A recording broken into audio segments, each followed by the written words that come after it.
تو پھر یہ سب کیوں؟ یہ جو دھمکیاں دی جا رہی ہیں حکومت کو، اداروں کو، اور یہاں تک کہ فوج کو دھمکیاں دی گئی ہیں، کھل کر نام لیا جا رہا ہے کہ جی قمر جاوید باجوہ کے آفس کے سامنے جا کے ہم دھرنا دیں گے، اور عبدالغفور حیدری کا کہنا تھا کہ اکیلے مولانا فضل الرحمان نہیں، ہماری پوری پارٹی جائے گی۔ اس سے پہلے مولانا عطاء الرحمان جو کہ فضل الرحمان کے چھوٹے بھائی ہیں، وہ کہہ چکے ہیں کہ پشاور کور کمانڈر کا جو دفتر ہے ہم اس کے سامنے جو ہے وہ دھرنا دیں گے۔ اس کے بعد مفتی کفایت اللہ جو ہیں وہ بھی اس طرح کے بیانات دیتے جا رہے ہیں، حالانکہ اس وقت جمعیت علماء اسلام کے اندر بہت ساری پھوٹ پڑ چکی ہے۔ ان کے بڑے بڑے نام جو ہیں جیسے مولانا شیرانی ہیں، حافظ حسین احمد ہیں، مولانا گل نصیب ہیں، اور ایک دو اور لوگ بھی ہیں، وہ مولانا فضل الرحمان کے خلاف اٹھ کھڑے ہوئے ہیں۔ انہوں نے یہ کہنا شروع کر دیا ہے کہ اپنی جماعت جو ہے ہماری جمعیت علماء اسلام، اس کے اندر بھی جمہوریت نہیں ہے، اور مولانا باتیں کرتے ہیں جمہوریت لانے کی، اسٹیبلشمنٹ کے خلاف جو ہے جد و جہد کی بات کرتے ہیں، لیکن مولانا جو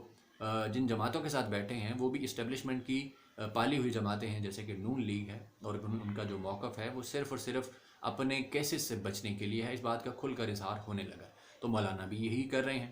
اچھا، اس میں اہم ترین نقطہ یہ ہے کہ 2018 کے اندر جب عمران خان کی گورنمنٹ بنی تھی تو اس کا منشور یہ تھا کہ ملک کے اندر جو لوٹ مار ہوئی ہے اس کا حساب کتاب لیا جائے گا، جتنا بھی اسٹیٹس کو ہے گزشتہ 40 سال سے مل جل کر حکومتیں کر رہا ہے،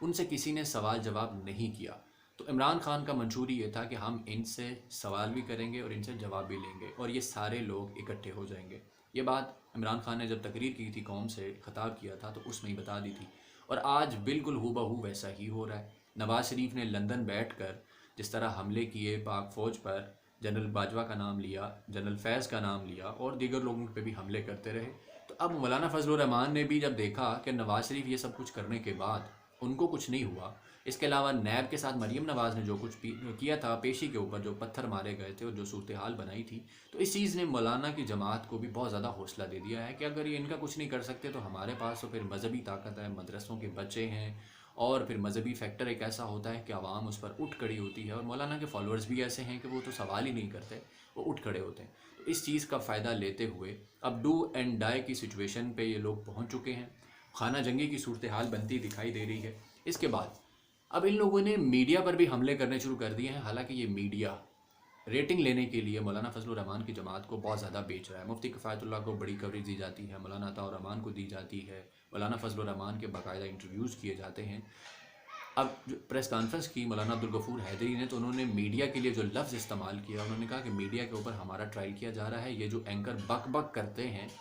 ان کو چاہیے کہ یہ سچ بولیں۔ اس کے بعد مفتی کفایت اللہ جو تھے، انہوں نے منصور علی خان کے پروگرام کے اندر جب منصور علی خان سوال کر رہے تھے مائزہ حمید سے اور اس کے بعد مفتی کفایت اللہ سے کہ آپ یہ تو بتا دیں کہ پی ڈی ایم کے اندر ٹوٹل کتنی جماعتیں ہیں، تو اس پر مفتی کفایت اللہ آپے سے باہر ہونے لگے اور کہنے لگے کہ جی آپ سچ بولیں، آپ کو کس بات کا ڈر ہے، آپ جو ہے کسی کے تنخواہ دار نہ بنیں، آپ اپوزیشن کے کیوں خلاف ہو رہے ہیں، کیوں اپوزیشن سے دشمنی کر رہے ہیں، ان پر الزامات لگانے لگے۔ حالانکہ منصور علی خان کا سب کو پتہ ہے کہ وہ کس طرف رجحان رکھتے ہیں اور ان کا طریقہ کار کیا ہے، گزشتہ 2.5 سال سے خاص طور پہ سب دیکھ رہے ہیں، لیکن اس کے باوجود ان سے تھوڑا سا سوال کیا جائے تو یہ لوگ اس طرح سے برا بھلا کہنے اور دھمکیاں دینے پر اتر آتے ہیں۔ اب آگے سوال یہ اٹھتا ہے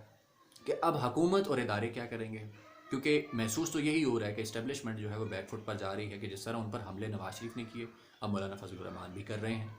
اور اس صورتحال میں جب اس طرف سے کوئی جواب بھی نہیں آ رہا اور حکومت جو ہے ان کی طرف سے بھی کچھ نہیں کیا جا رہا، جیسے کہ نیب نے پہلے نوٹس بھیجا مولانا فضل الرحمان کو، اس کے بعد جو ہے مولانا نے دھمکی دی، اس کے بعد کوئی پتہ نہیں کہ کیا بنا کیا ہوا، کچھ بھی نہیں سمجھ آ رہی۔ تو یہ ساری صورتحال سے ایسا لگ رہا ہے کہ ادارے جو ہیں وہ پریشر میں آ رہے ہیں اور حکومت جو ہے وہ اس پر کچھ بول نہیں رہی۔ پھر یہ حکومت عمران خان کی جو ہے یہ ایک اتحادیوں پر بنی ہوئی حکومت ہے، اور اس میں کوئی شک نہیں ہے کہ حکومت جو ہے یہ بہت کمزور ہے، اور اس کی کمزوری کے پیچھے جو وجوہات ہیں اس میں تو غالب گمان یہی کیا جاتا ہے کہ جو آر ٹی ایس بیٹھا تھا اور عمران خان جو 15 کے قریب سیٹیں بہت ہی تھوڑے مارجن سے ہارے تھے، جن میں 1000 سے 2000 ووٹوں کی لیڈ بنتی تھی، کہ پہلے وہ سیٹیں جیت بھی رہے تھے بعد میں ہار گئے، تو اس کے حوالے سے بھی یہ کہا جاتا ہے، پی ٹی آئی کے اندر سے بہت سارے لوگوں کا یہ کہنا ہے کہ اسٹیبلشمنٹ نے یہ جو گیم کی، یہ جو عمران خان کو بڑی میجورٹی نہ لینے دی اور بڑی یہ جو کروشل قسم کی حکومت بنوائی، تو اس کے پیچھے بھی ان کا ایک کوئی موٹیو کو مقصد تھا کہ اگر ان کیس کوئی ایسی صورتحال بنتی ہے کہ عمران خان کو روکنا پڑے تو اس کو روکنا آسان ہو۔ اور ایسا ہی ہے کہ اگر یہ لوگ مل کر عمران خان کے خلاف عدم اعتماد کی تحریک لیں تو پھر عمران خان کی حکومت تو نہیں رہے گی۔ تو یہ اس صورتحال کا ذمہ دار جو ہے وہ بھی مقتدر حلقے بنتے ہیں کہ انہوں نے جس طرح حکومت بننے کے بعد مولانا فضل الرحمان اور ان باقی لوگوں سے ملاقاتیں کی، جی بی کے لیے جو ووٹ لینے کے حوالے سے بات ہوئی، جو ایک دو اور صورتحال کے حوالے سے ان سے ملاقاتیں کی، تو ان کی وجہ سے بھی ان لوگوں کو حوصلہ ہوا کہ یہ لوگ تو ہمارے بغیر نہیں چل سکتے، تو اس وجہ سے وہ کھل کر اب ان پر حملے کر رہے ہیں۔ پھر محمد زبیر کے ساتھ جو ملاقاتیں ہوتی رہیں اور اس میں جو ریلیف مانگنے کی کوشش کی گئی، اس کے بعد عوام کو بھی پتہ چلا اور ان سیاستدانوں کو بھی پتہ چلا کہ اسٹیبلشمنٹ جس طرح دکھائی دیتی ہے، جو اس کا ہوا ہے، ویسا چیزیں نہیں ہیں۔ اب اس پہ امتحان تو حکومت کا ہے کہ حکومت اداروں کے پیچھے کھڑی ہو کر کیا کرتی ہے۔ اداروں کو اگر تو ڈرا لیا جاتا ہے تو پھر تو عوام کے اندر وہ جو ایک مائنڈ سیٹ تھا کہ اس ملک میں دو قانون ہیں، ایک غریب کے لیے اور ایک طاقتور کے لیے، تو پھر وہ بات جو ہے وہ پہلے بھی بہت دفعہ سچ ہو چکی ہے، تو اب اس پہ مزید جو ہے وہ مہر ثبت ہو جائے گی اور وہ یقین ہو جائے گا لوگوں کو کہ بالکل ایسا ہی ہے، جو طاقتور ہے وہ ڈرا لیتا ہے اور جو غریب ہے، جو طاقتور نہیں ہے،